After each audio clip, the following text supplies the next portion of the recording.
ان آنکھوں سے جتنے گناہ ہوئے ہیں اللہ ان سے معافی طلب کرتا ہوں، اور آج کے بعد پختہ ارادہ کرتا ہوں کہ یہ آنکھیں تیرے حکم کے مطابق ہی اٹھیں گی۔ تیسرا چکر جب طواف کا لگایا جاتا ہے اس وقت کانوں کے گناہوں سے توبہ کرنی ہے اور عرض کرنا ہے کہ یا اللہ کہ آج تک جتنے میرے کانوں سے گناہ ہوئے ہیں میں اس سے توبہ کرتا ہوں آئندہ پختہ ہے۔ اسی طرح چوتھا حصہ ہے ہاتھ، اور پانچواں حصہ ہے پیٹ، چھٹا شرمگاہ اور ساتویں پاؤں۔ یہ 7 حصے ہیں کبیرہ گناہ کرنے والے۔ 7 چکروں میں ان 7 حصوں سے توبہ ہے۔ نعرہ تکبیر، نعرہ رسالت، نعرہ تحقیق، نعرہ حیدری، حضرت عبدالعزیز دباغ صاحب۔ تو یہ جو یعنی 7 ہم نے چکر لگائے طواف کے 7 حصوں میں ہماری جو ہے وہ الحمدللہ 7 حصوں کی توبہ ہو گئی۔ اس کے بعد پختہ ارادہ کر لینا ہے کہ 2 رکعت جو واجب طواف ادا کیے جاتے ہیں اس کا مطلب یہی ہے کہ اب میری توبہ تو ہو گئی لیکن اب میرے اوپر واجب ہے کہ میں اللہ کی اطاعت کروں۔ واہ جی واہ واہ۔ اس کے بعد صفا مروہ کی سعی کی جاتی ہے۔ سعی کو بولتے ہیں کوشش، کیا کہ اے اللہ آج کے بعد میری پوری کوشش ہوگی کہ میں تیری طرف دوڑتا رہوں، تیری طرف۔ صحیح کا مطلب کوشش، سبحان کوشش اللہ، اللہ کی طرف ہمیشہ کوشش میں اب لگا رہوں گا کہ ہر وقت یہ میری کوشش ہوگی کہ میں نے اللہ کی رضا کو حاصل کرنا۔ میرے ذہن میں یہ بات ہوگی کہ اللہ مجھے دیکھ رہا ہے، مجھے سن رہا ہے، میرے ساتھ ہے۔ یہ چیز یہ تو مختصر سی ہو گئی۔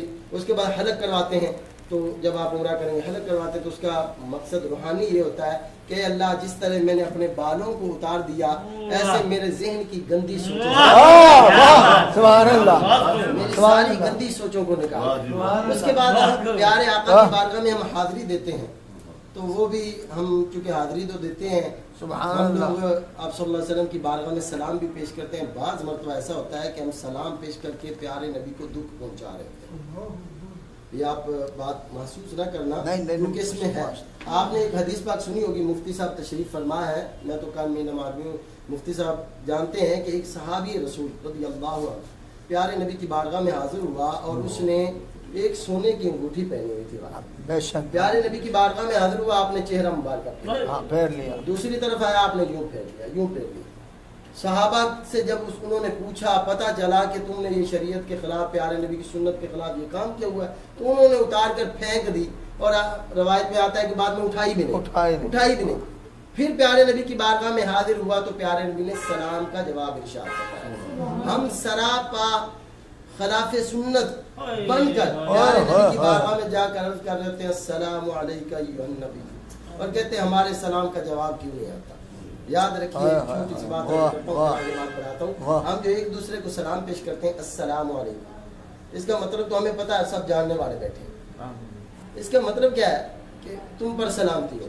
اب ہم سلامتی کیا، سلامتی کا مطلب یہ ہے کہ اے میرے بھائی، آج کے بعد تیرا مال، تیری جان، تیری عزت، تیری آبرو، ہر چیز میری طرف سے سلامتی میں، میری طرف سے امن میں۔ جب ہم ایک دوسرے کو سلام پیش کرتے ہیں تو اس کو ضمانت دے رہے ہوتے ہیں، لیکن ہم تو سلام بھی پیش کر رہے ہیں، لوگوں کو کاٹ بھی رہے ہیں۔ تو کیا مطلب ہے کہ ہم سلام جب پیش کر رہے ہوتے ہیں کہ اے میرے بھائی، اے میرے نبی کے امتی، آج کے بعد تیری عزت، تیرا مال، تیری جان، ہر چیز میری طرف سے ضمانت میں، امن میں، سلامتی میں، میری طرف سے۔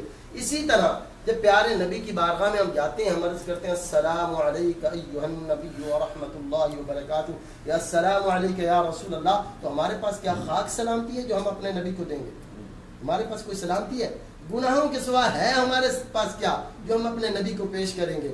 صرف اس میں کیا ہے، سیدنا امام عبدالوہاب شعرانی رحمۃ اللہ علیہ اور سیدنا شیخ عبدالعزیز دباغ رحمۃ اللہ علیہ اس کے متعلق ارشاد فرماتے ہیں کہ جب بندہ پیارے نبی کے مواجہ شریف کے سامنے آپ کی بارگاہ میں حاضر ہوتا ہے تو اس کا مطلب یہ ہے السلام علیکہ ایھا النبی، کہ اے پیارے نبی، آج کے بعد آپ کی شریعت میری طرف سے سلامتی میں رہے گی، آپ کا دین میری طرف سے سلامتی میں رہے گا، آپ کی امت میری طرف سے سلامتی میں رہے گی، آپ کی امت کو میری طرف سے کوئی خطرہ نہیں، مجھ سے کوئی خطرہ نہیں،